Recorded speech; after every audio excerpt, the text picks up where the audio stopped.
The real tragedy in communication is not the large blunders we make, but the small, unknowing ways in which we cut ourselves off from understanding what happened in the first place. Hi, I'm Laura May, and this is my interpersonal communication project for HSER 508. Over the course of the past 8 weeks, I have learned that effective interpersonal communication takes practice, energy, patience, and most importantly, an open heart. The overarching communication goal in my life is to be the very best level 1 listener I can possibly be.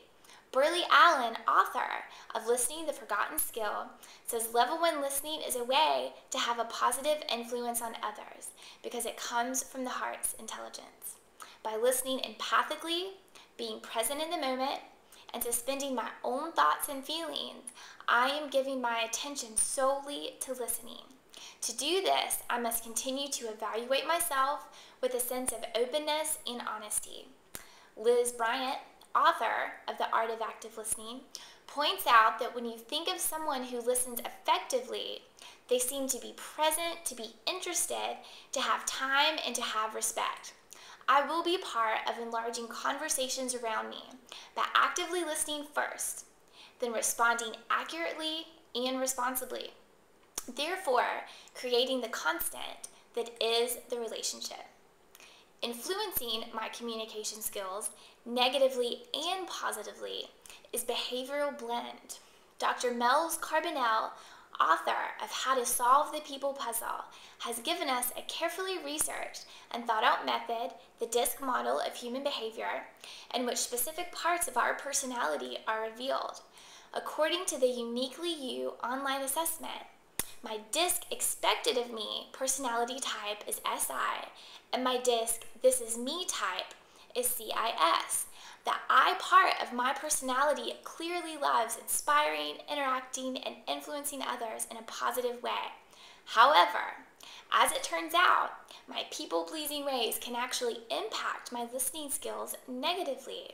I sometimes fit Burley Allen's description of a self-conscious listener. I often worry too much about how I sound, how I look, basically what other people think of me. Unfortunately, this can lead to what Jon Stewart refers to as mindless listening. Stewart suggests that mindlessness becomes a habit and begins to creep into tasks that require your full attention. On the other hand, one of my greatest strengths appears to be my people skills. I am compassionate, loyal, and I do love inspiring others. These qualities are not only wonderful as far as friends and family are concerned, but are also essential to anyone going into a human service profession. One potential barrier in my interpersonal context I have identified is my urge to continually give advice.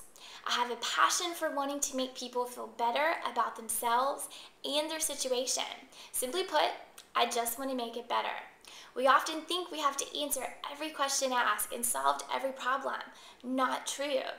Burley Allen, as well as Jim Peterson, author of Why Don't We Listen Better, have made it extremely clear that advising is talking, not listening. And if I am truly listening, then I will be helping the talker genuinely work through their problems. I believe that Peterson's talker-listener card can serve as a gentle reminder which will trigger the thought, this is not your problem, and you are helping more by genuinely listening than by giving advice. Another potential barrier I found in my interpersonal context is my sensitivity to meta-messages. Meta-messages is the meaning that is not said. In other words, the way something is said. Peterson urges us to decode messages by checking the translation with the talker. Now that I'm aware of perhaps overanalyzing meta-messages, I will make a concerted effort to check on the meaning and not react so quickly. Internal and external distractions, or noise pollution, can unfortunately become a habit in our everyday lives. I myself am a multitasker and often find it difficult to focus on one thing at a time. Stewart comments on this very issue when he says, you may be physically present, but mentally you are bouncing back and forth between past events and future expectations. Jim Peterson provides an excellent technique to help with my internal and external noise pollution.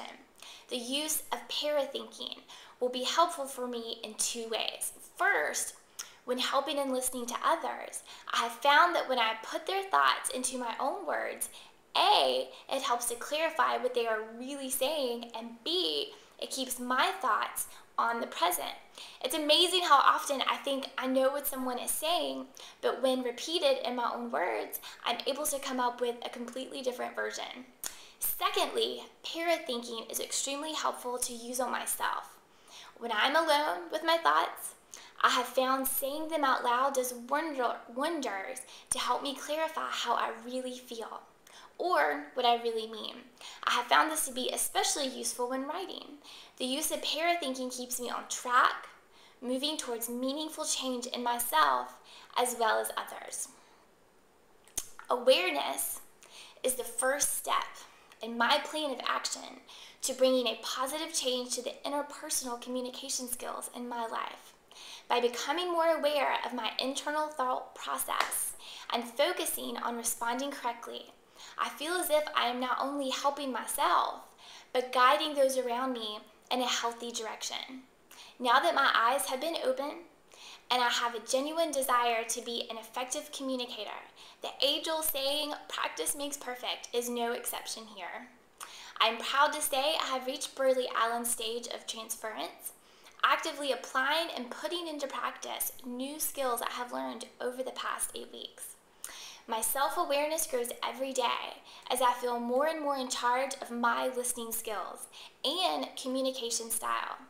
And I look forward to when I am able to naturally integrate all that I have learned into my everyday life. To conclude, and to quote one of Stewart's main themes throughout Bridges Not Walls, communication is collaborative. It truly is a genuine dialogue between two individuals. Through this course, my mind and my communication style have been renewed, and through experience and knowledge, I look forward to taking this new insight and using it to the best of my ability. One of my favorite scriptures, which has felt particularly relevant over the past 8 weeks, is Hebrews 12:1.